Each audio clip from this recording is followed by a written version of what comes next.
सन 1938 में हैदराबाद सत्याग्रह में उन्होंने भाग लिया। भागलपुर में हिंदू महासभा के मोर्चा में उनकी भूमिका बहुत महत्वपूर्ण है। अखंडित हिंदुस्तान की जगह उन्होंने अखंड भारत के निर्माण की बात की। माने सावरकर चाहते थे कि भारत अखंड रहे। भारत का जो भौगोलिक परिवेश है, पुराणों में जो वर्णित है, वह भारत उसी रूप में रहे। उन्होंने सावरकर ने अखंड हिंदुस्तान की बात की।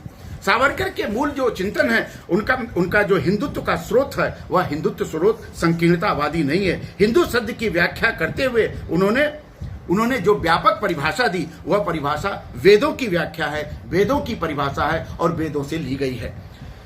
सावरकर का हिंदू स्वयं एक राष्ट्र है, वह राष्ट्र की अनुभूति है। और हिंदू शब्द कह करके जब हम राष्ट्र की अनुभूति कर लेते हैं तो उसमें एकात्मकता का भाव दिखाई पड़ता है, वैश्विकता का भाव दिखाई पड़ता है, विश्व संभाव का भाव दिखाई पड़ता है।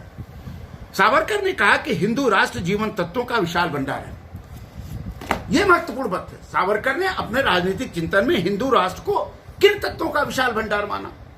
ज्ञान का विशाल भंडार माना, विज्ञान का विशाल भंडार माना, भौतिक सुखों का विशाल भंडार माना, सांस्कृतिक अधिष्ठानों का विशाल भंडार माना, मानवीय गुणों का विशाल भंडार माना, जीवन को जीने की कला का विशाल भंडार माना। लोग भारतीय राजनीतिक चिंतन का विशाल भंडार माना। यहां तक कि जो दुनिया में राजनीतिक चिंतन का प्रसार होता है, उसका भी विशाल भंडार हिंदुत्व में उन्होंने माना। सावरकर ने राजनीति का हिंदूकरण किया। उनका स्पष्ट मत था कि जब तक भारत की राजनीति का हिंदूकरण नहीं होगा, तब तक भारत की राजनीति स्वच्छ नहीं हो सकती, भ्रष्टाचार मुक्त नहीं हो सकती, आतंकवाद मुक्त नहीं हो सकती, तृष्णा मुक्त नहीं हो सकती, अपराध मुक्त नहीं हो सकती, पाखंड मुक्त नहीं हो सकती, अहंकार मुक्त नहीं हो सकती। इस तरह से उन्होंने नई चुनौतियों को राष्ट्र के राजनीति के हिंदूकरण के संदर्भ में जोड़ने का काम किया। सावरकर का जीवन पूरी तरह दाहक था। उनके एक अति दाहक राष्ट्र प्रेम के कारण ही उनके विरोधी तो क्या, उनके निकटवर्ती लोग भी उन्हें सही अर्थ में समझ नहीं पाते और उन्हें आज तक सही अर्थों में समझा नहीं गया। और जो लोग भी उनकी खिलाफत करते हैं, वो अक्षम लोग हैं, असमर्थ लोग हैं, जो सावरकर को नहीं समझ पाते, क्योंकि उनमें ध्येयवाद प्राप्त था। सावरकर का राजनीतिक चिंतन ध्येयवाद से अनुप्राणित है। ध्येय क्या है? राष्ट्र की स्वतंत्रता। ध्येय क्या है? अखंड भारत। ध्येय क्या है? हिंदुत्ववादी राजनीति। ध्येय क्या है? हिंदुत्व का सैनिकरण। ध्येय क्या है? हिंदुत्व की श्रेष्ठता। यह ध्येय सावरकर का के चिंतन को महत्वपूर्ण जामा पहनाता है। जीवन में उनकी उग्रता की दाहकता से लोग जल जाते थे, लोग भस्म हो जाते थे, राख हो जाते थे। इसलिए आजाद भारत में भी उनकी विचार और कल्पनाओं को साहसपूर्ण ढंग से स्वीकार करने का साहस लोग नहीं कर सकते। 1937 में उन्हें जब बंधनों से मुक्ति मिली, जेल से मुक्ति मिली, तब वे और दाहक हो गए। उनका विचार, उनका राष्ट्रवाद और दाहक हो गया। वीर सावरकर ने हिंदू महासभा के अध्यक्ष के रूप में देश की राजनीति के हिंदूकरण और हिंदू के सैनिकरण का नारा दिया। हिंदू महासभा में उन्होंने क्या कहा कि देश की राजनीति का हिंदूकरण हो और हिंदुओं का सैनिकरण हो। मतलब सावरकर ये चाहते थे कि हर हिंदू सैनिक की भांति रहे, उसे सेना का प्रशिक्षण मिले, उसे हथियार चलाने का प्रशिक्षण मिले।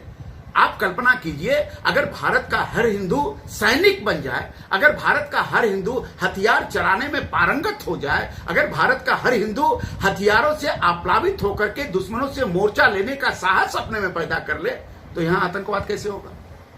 यहां भ्रष्टाचार कैसे होगा? यहां उग्रता कैसे होगी? यहां उग्रता नहीं हो सकती। महाभारत ने कहा था कि भारतीय समाज, हिंदू समाज सशस्त्र समाज है।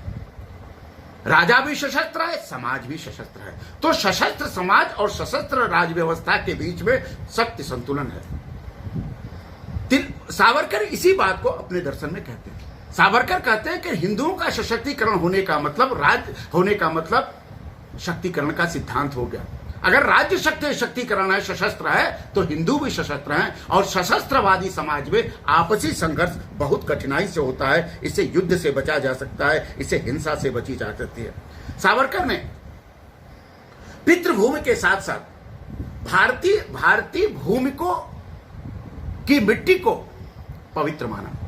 यह मिट्टी नहीं है, यह हमारे पूर्वजों के कण है। इस मिट्टी में हमारे सनातन पूर्वजों के कण निहित है। मिट्टी का एक एक टुकड़ा वैदिक युग से आने वाले ऋषि परंपरा का आनुवांशिक गुण की व्याख्या करता है।